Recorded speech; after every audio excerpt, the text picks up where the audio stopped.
Pickup तर फारच वेगळं आहे. जिमनी ट्रायल द्यायला आलोय.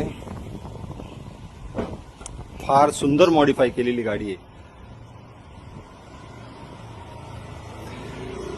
जाऊया सर ट्रायलला आता. ऍब्सोल्युटली. Yes okay.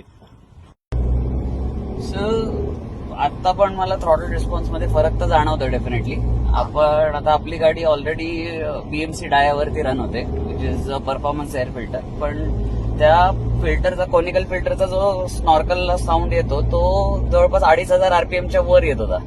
पण आता जवळपास 1000लाच तो ओपन होतोय आणि it is sounding phenomenal. Pickup तर फारच वेगळं आहे. म्हणजे ऑलरेडी मी गाडी मॉडिफाय बऱ्यापैकी केलेली आहे. 195 वरून आपण 265 टायर सेटला गेलोय. पण तरी सुद्धा now it is so quick and agile. So I think it works just fine. I am just happy with the performance. काय म्हणते, काय फील येतोय पाठीमागे? I just don't need to press the throttle a lot. जे मी आधी complete gas up करत होतो, म्हणजे कम्प्लीट फ्लोअर करत होतो, पण ते आता मला करायला नाही लागत आहे. म्हणजे so it is quite a good difference.